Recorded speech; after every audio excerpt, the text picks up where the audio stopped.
This is increasingly becoming one of those situations where when there's smoke, oftentimes there is fire. And when it comes to leaks and rumors of tech and things like that, the smoke comes in the form of leaks and tips and reports from various different people. Now, sometimes first guy leaks and then some time goes by and second guy repeats the leak because they want to get in on the fame and so forth and so on. So, yeah, it's always still just smoke until we see fire. But sometimes all of these reports kind of percolate up and eventually the truth comes out and they were relatively correct the entire time. Today, the leak that we're talking about, the smoke that we're talking about, is in regard to a Samsung foldable tablet being launched this year, 2023. We can go back to this post on Naver all the way back towards the end of last year, talking about an S9 Tab model to be simultaneously announced with a Z Tab Fold model. We can jump to the last time I talked about this, which was the end of March, where Yogesh Brar said that there is no S23 FE in development, and instead they're working on a tri-fold that might actually ship this year. And now most recently, this leaker, who I must admit I'm not very familiar with, I don't even know how to say their name, Revegnus, perhaps, is one way to say it. They are reporting that my phone is ringing in the middle of filming.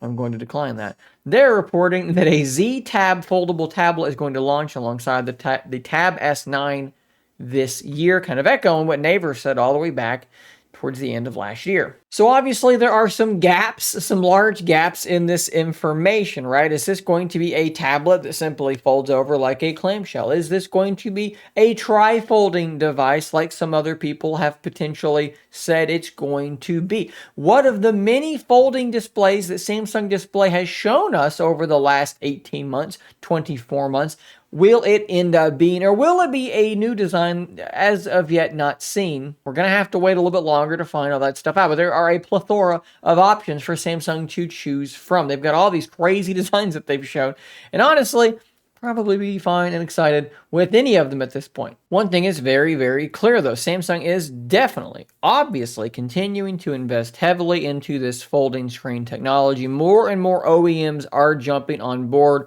Google is set to unveil theirs very, very soon. OnePlus about to do the same. The folding screen thing is not going away. And for the people that think that it's so fragile that failure is inevitable, by and large, due to the reporting of these sorts of screen failures on the internet, on Reddit, on Twitter, I'm going to submit to you this little bit to think about. Who do you reckon has the best intel on how frequently these folding screens fail? Well, it would be people like Samsung who are making these screens for everyone.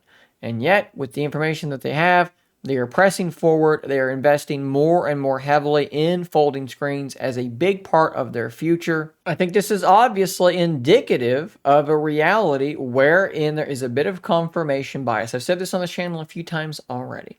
Next time you have to make a trip on down to the Walmart, the local Walmart, and buy some groceries, look around you and see how many people are using phones with broken screens. How many people with busted iPhone screens do you know? I know of several people that are currently using screens that are cracked. How many of them do you think took that crack and went, I must go to the internet and tell everyone about this? Probably none of them. However, due to the novel nature and the sometimes mysterious nature as to why these folding screens might fail, I'm going to go ahead and guess and assume here that a much higher percentage of people that use folding screens and have had failures do in fact go to the internet and post about them. And what you wind up having is this sort of confirmation bias where the perception becomes far inflated from where it actually is. There are plenty of us out here with several folding phones that have not failed after not just 3 months, 6 months, 9 months, a year, but longer than a year. My wife's Z Flip is still totally pristine, despite the fact that I've seen it fall directly onto concrete on 2 different occasions from about waist height. That thing has been a tank so far. So unfortunately, for some people, whether you like it or not, it is where we are going. There will still be boring old normal phones that you can't fold up in half. Well, I guess you can fold them in half the one time, but you can't use it again after that. Those phones are still going to be around. But for those of us that are excited and interested in what is coming next. These folding phones and tablets are coming very, very fast. Guys, hit that subscribe button so you don't miss out on more content just like this.